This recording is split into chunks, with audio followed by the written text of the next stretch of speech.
The last 2 years in camp have kind of felt a little shorter. There's Quebec City, there was Australia. This year, you're just kind of here. Has this just felt like a long camp and you're ready to get things going? Yeah, definitely when you're coming down the stretch here with camp, I think everybody's, eager to get going. Obviously, there's still a couple more games that, are definitely going to come in handy to, get up to speed and, I guess get all the kinks out of our game, but and just individually get yourself ready mentally more than anything. So it would be nice to play 2 games, but then again, it'll be nice to get going again. These may be the most important exhibition games where for the first time you're going to have probably all 4 lines, all 3 pairs, where they're going to play in the actual games. Yeah, I think that was the plan all along, to have full squad going for the last 2 games. So it'll be good. Obviously, it'll be good to be in the same room with everybody, and like I said, just really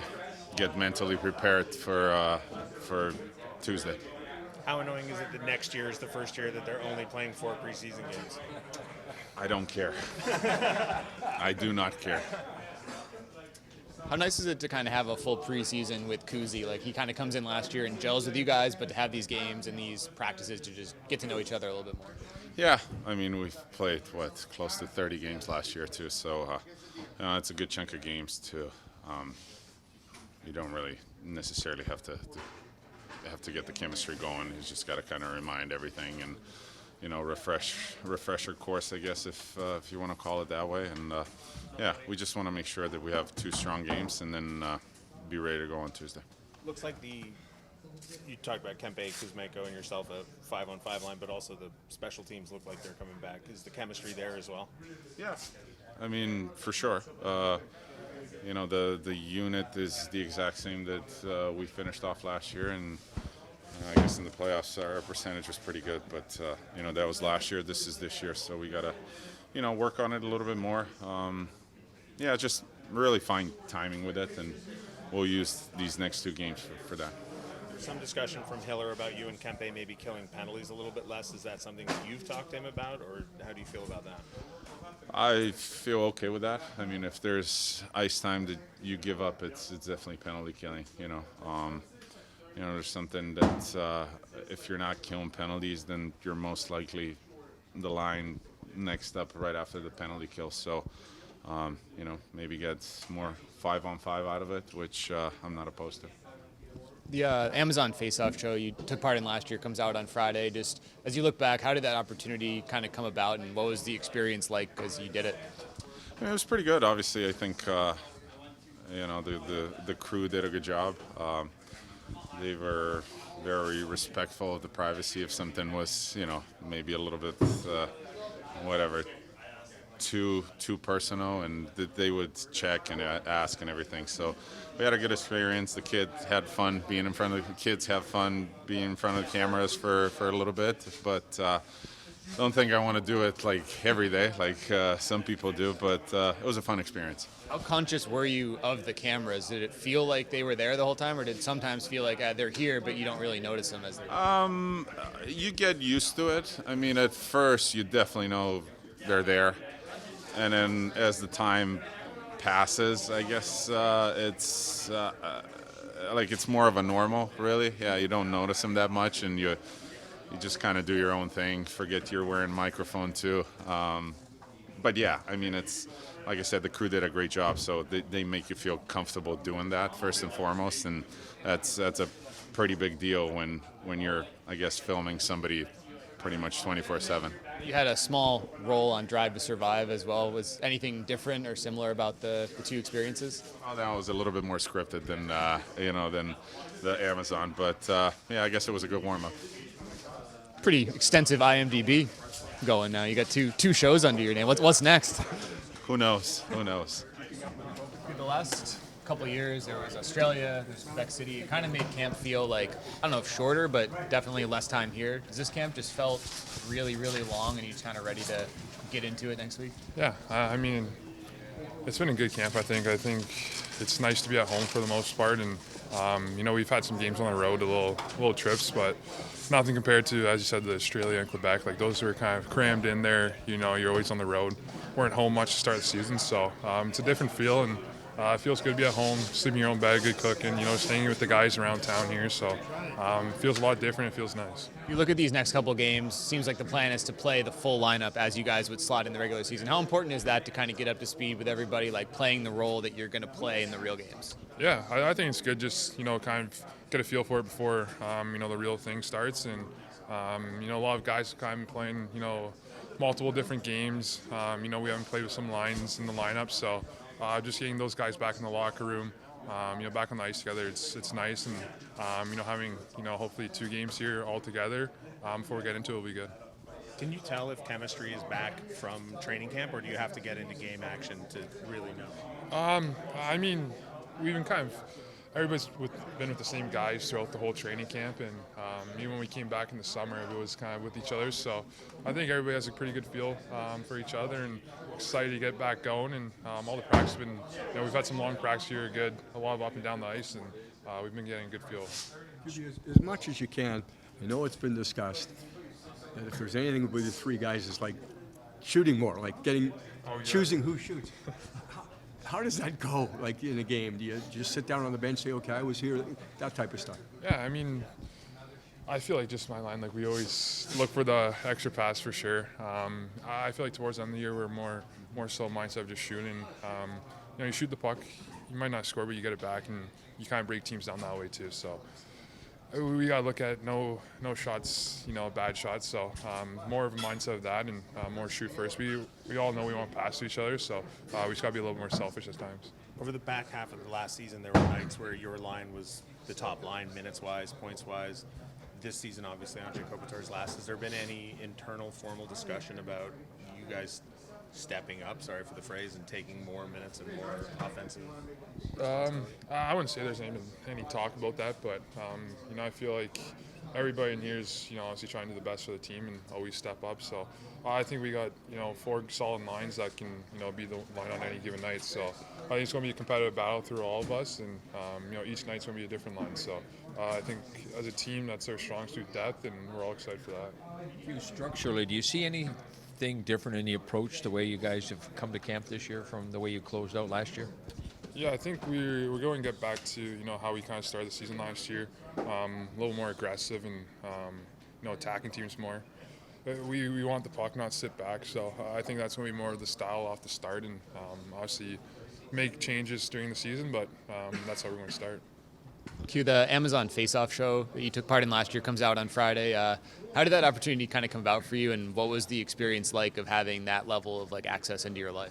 Yeah, it was cool. It was a lot of fun. Honestly, you kind of just following. You try to, when the camera's around, you try to, kind of be yourself, but it's also hard too. So, as a fan, if I had that growing up, I'd be all over that, and obviously watching it. So, I kind of try to look at it in that way, just being able to, kind of show the side of, my life, being a pro athlete and what we kind of do on a daily basis. So, I think it's a good insight, and it was really cool, getting to do it with, Kopi and all the guys here. So I'm excited for that, and, I got a sneak peek, and it looks really good. How cool was it that Kopi was also involved? You've obviously talked so much about how much you've learned from him on and off the ice. To be able to do something like that with him, imagine made it a little bit more special? Yeah, no, for sure. And I think, again, as a fan perspective, I feel there hasn't been that much insight on, Kopi, kind of sharing that much of his life. So just being able to see, that, he's had amazing career and, what he's done. So you can kind of see what he does, how good he is as a leader, as a family guy as well. So just being able to see, that side of him is really cool as well. But just being able to do it with him is special too. As one of the younger kind of up-and-coming stars in the league, can you kind of appreciate how important stuff like this is for the fans who really do, I think, enjoy seeing this behind-the-scenes type of content? Yeah, for sure. I think when I was there, we had I forget what it was, but it was one of the Leafs, and they kind of show a little bit of that stuff. So for me to do it now, be able to show kind of, our side and, my side of it, it's really cool. And I think it's a good opportunity to grow the game as well. Just being able to, people that kind of get to see insight and, start to follow along those players and everything. So I think it was a really good experience all around, and for the fans as well. Kopi's got Amazon Face-Off. He's got Drive to Survive. Is his next career maybe just a reality TV guy? He might be. He'd be good for it. Coach, couple bodies missing today. Anything on that? Yeah, Edmonton's just maintenance, and Burrows, we're still trying to get some follow-up testing from last night. Yeah, What happened to him last night? he blocked a shot. Yeah, Lower, upper? would be upper. Yeah. Blocked a shot and just being cautious, I guess. We'll see. Don't know 100% yet. This morning, the camp roster was cut down to 23. Will Burrow's status potentially affect that number? That's a good question. It's a good question. I can't answer it right yet because I don't know.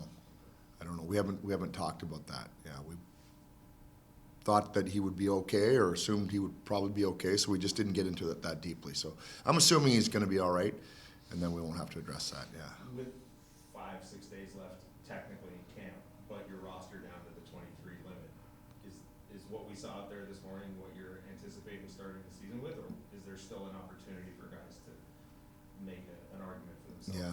No, I would say that was it. So what happened was, last year we went out to Quebec for that week, played those final 2 exhibition games. I think we took 25, 26 guys. Most guys played both nights. We really liked how that flowed into the season. And so, like Kopi and those guys have only played 1 game so far. So we've had a lot of players, we've done a lot of practicing and not much playing. We'd like to feel like this is our roster set. We want to get 2 good games in, prior to Tuesday, which is going to be honest before we know it. And so we've just got better rhythm with just our team. With the guys who are still here, anything you could share into maybe the thought process on 13 forwards, 8D versus 14-7, or just kind of how camp broke with how guys played? Yeah, I would say that's mostly it. I mean, there's different philosophies on 2 forwards, 1D, 2D, 1 forward. What that extra is going to look like. I don't think anybody goes 3 and 3 extras at either position. But sometimes it's based on who's eligible for waivers, who isn't, where your depth is, any lingering injuries. So I wouldn't read too much into it. This is just kind of where it's landed for now. One guy who is still here is Jacob Moverare. I talked to him last night. He's never made an opening night roster, and it seemed to really mean something to him. Just how has he maybe taken a step from being not in that picture to where now he has to be in that picture? Yeah, I didn't know that, so that's good because I can talk to him about that. Those are the stories that are great, I think, for all of us, coaches, media. You hang around, you hang around, you hang around. I heard Ken on the plane, he talked to some of the players last night. He was talking about Nick Jensen for the Red Wings. Ken said, I've had this meeting with Nick Jensen many times. And then 27 years old, Nick Jensen gets called up and he's had a great career since then, So you love those players who just persevere, take the news, go down, keep playing. And so for him, it's a similar path. And I think last year he really established himself as an NHL defenseman. So I don't think there's any question there. It's just whether he's in our top 6 or not. But good on him. If you've got the roster set and you want to have some experience with it heading into the season, does that mean that the special teams units are also basically in place? I would say for the most part, we finished the year pretty well on the power play. That unit is set. We're still kind of working out. We believe we've got the second unit kind of in place, but there could be some subtle changes there yet. Fogues and Morsey both did a pretty good job on the power play. They're competent power play players. They're currently not on the power play, so we could slide them in pretty easily. Sometimes it has to do with your hand and who enters the puck and who takes the face-offs and who's the shooter. There's all these kind of subtleties that go to the power play that might give a guy a leg up over another guy. It looked like you had Doughty and Clark out on the second unit. Going from 4 forwards and 1 defenseman to 5 forwards and then switching back to 2 defensemen on the unit, would there be any different scenario that you might use the 2 defenseman unit in specific situations, or will that just depend on flow of the game and how many minutes guys have played? Yeah, well, there's 2 things. They probably don't want to hear this, but you're probably more comfortable having the 2 defensemen be the second part of the unit because the other team's coming out of the box and you've got 2 defensemen out there. It's tough to have 5 forwards when the other team's coming out of the box at the end of the penalty. Now, it will happen. It can happen. So that would be one thing I would say would be a knock against them. But if they get hot and the other unit isn't scoring, they'll start. They'll start. So that would be their challenge. Yeah. Just a couple of practices left before you get started. Are you pretty pleased with what you've been able to Yeah, I would say for sure. Right up until yesterday, I thought we had a really good practice yesterday. So Monday, Tuesday. Today was probably one of my least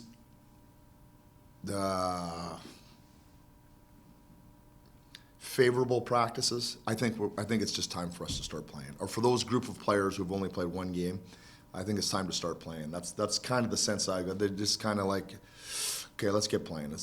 We're over this practicing all the time. So I think it comes at the right time for us to have these 2 games in 2 days. And again, the season will be on us before we know it. Clark logged a lot of ice last night.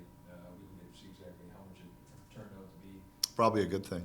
Were you happy with the way he handled that much ice time? Yeah, and Mo too. I think Mo was probably right there with him when we lost Burr, and they put a lot of pressure on us the last 2 periods. So that's you want reps, you want ice time. They got a lot of them. Unfortunately, with a lot of D zone, which is the hardest minutes.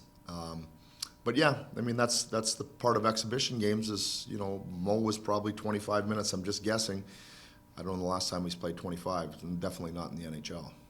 The group that's still here, a lot of them have had more than the 1 rep, but sometimes it's been in a different role than they'll probably play in the regular season. How important is it to get these last 2 games where the guys are slotted exactly where they're going to be slotted for opening night? Yeah, that's just it. I think the rhythm is important, and I think this year, different than last. The rhythm is going to be different than last year because we have more depth, both on forward and defense, in my mind. So the guys who got used to the rhythm and they went from 14.5 to 16.5, they'll tell you they loved that rhythm. Now they might be back to 14.5.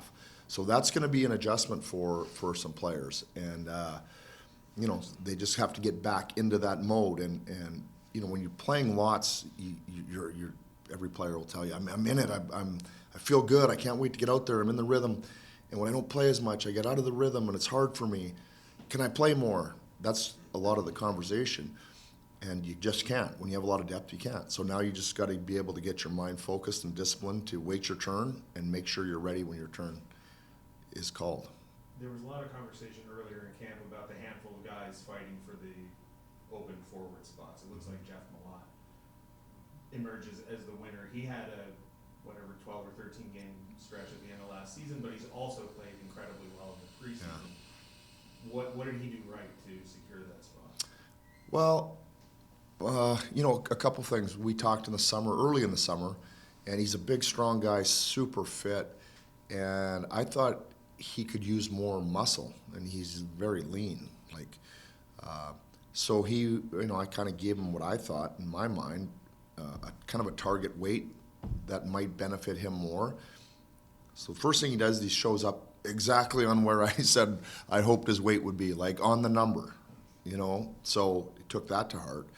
We asked him to play maybe with a little bit more robustness, consistency, a little more of an edge.